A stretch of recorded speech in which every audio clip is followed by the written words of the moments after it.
Stock market की guys हम बात करें तो अभी मार्केट में अनसर्टेनिटी है वो बहुत ही ज़्यादा देखने को मिल रही है। मार्केट में दबाव है वो हमें बहुत ही ज़्यादा देखने को मिल रहा है। और उसके बीच आज जो मार्केट में हमें एक अच्छी तेज़ी है वो देखने को मिल रही है। निफ्टी 50 की मैं बात करूँ तो 150 पॉइंट की जंप देखने को मिल रही है।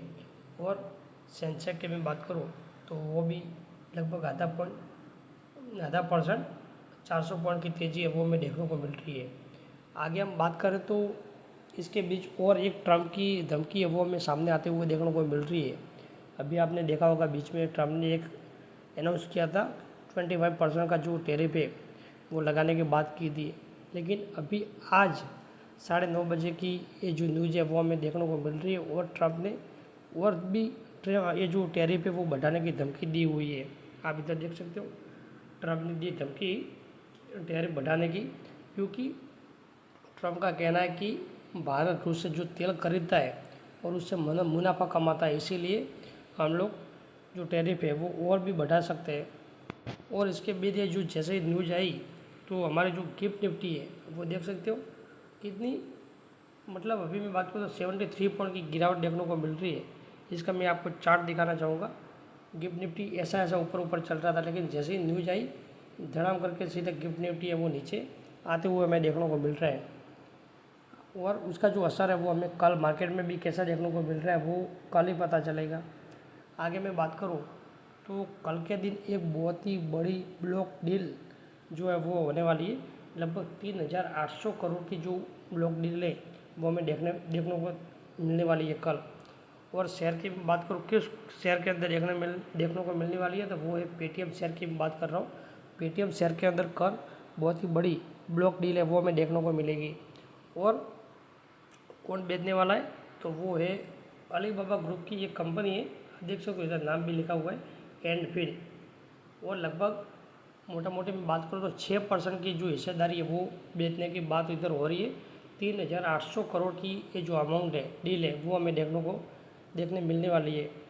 आगे मैं बात करूँ तो टेस्ला का अभी मुंबई के अंदर शोरूम तो ओपन हो चुका है, लेकिन इसके साथ एक और भी जो न्यूज़ है वो हमें सामने आते हुए देखने को मिल रही है कि सुपर चार्जर का जो स्टेशन है वो भी अभी मुंबई के अंदर ओपन होने वाला है।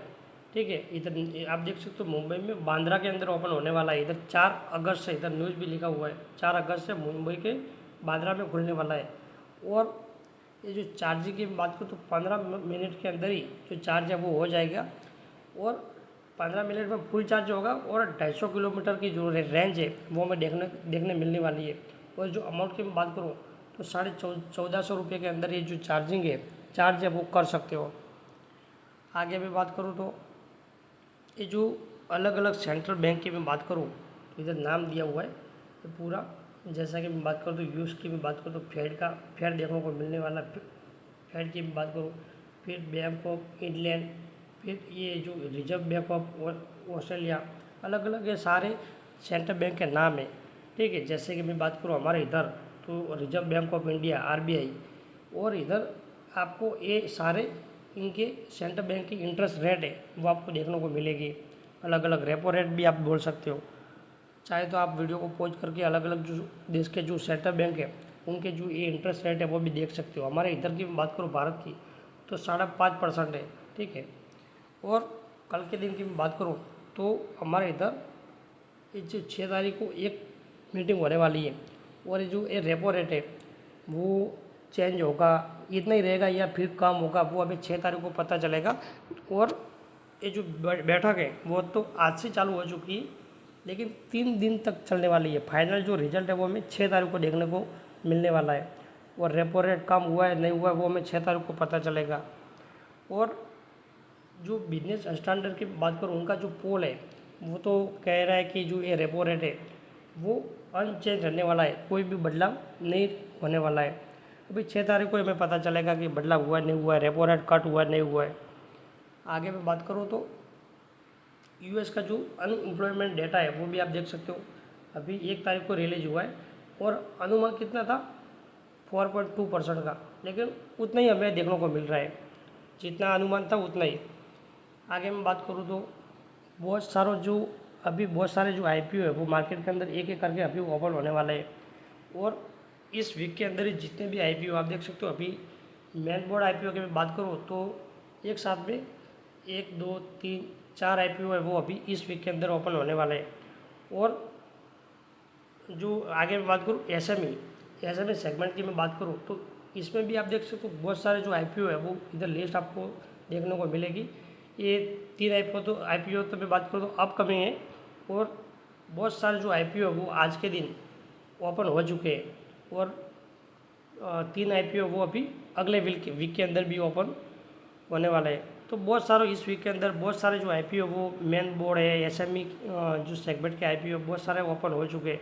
और अच्छे अच्छे जो आईपीओ इसके अंदर भरने लायक भी है। ग्रे मार्केट प्रीमियम के हिसाब से आप बात करोगे तो जो है वो बहुत सारे ऐसे आईपीओ की आप चाहे तो भर भी सकते हो। बाकी तो मैंने चेक भी किया हुआ है, बहुत सारे ऐसे आईपीओ की उनकी जीएमपी 5% 10% ही चल रही है, लेकिन इसमें से बहुत सारे ऐसे आईपीओ की अच्छे जीएमपी चल रही है। आगे मैं बात करूँ तो आज के दिन की एफआईज के डेटा की मैं बात करूँ फॉरेन इन्वेस्टर का तो 2500 करोड़ की बिकवाली की हुई है। लेकिन इसके सामने डीएच की मैं बात करूँ डोमेस्टिक इंस्टीट्यूशन इन्वेस्टर की बात करूँ तो 4500 करोड़ की खरीदारी भी की हुई है। और लगातार जितने ये जो फॉरेन इन्वेस्टर बेच रहे हैं उससे ज़्यादा तो हमारे फॉरेन ये डोमेस्टिक इंस्टीट्यूशन इन्वेस्टर है वो खरीदारी कर रहे हैं। और उनको पावर कहाँ से मिल रहा है, हमारा जो रिटेल इन्वेस्टर है उनकी उधर से तो उनको इतना पावर मिल रहा है हमारा जो डोमेस्टिक इंस्टीट्यूशन इन्वेस्टर को। क्योंकि म्यूचुअल फंड के थ्रू ये जो हमारे जो रिटेल इन्वेस्टर की बात करूँ म्यूचुअल फंड के थ्रू कितनी एसआईपी अभी हो रही है, कोई 250 रुपये की 500 रुपये 1000 रुपये की। और जो एसआईपी है वो लगातार बढ़ भी रही है।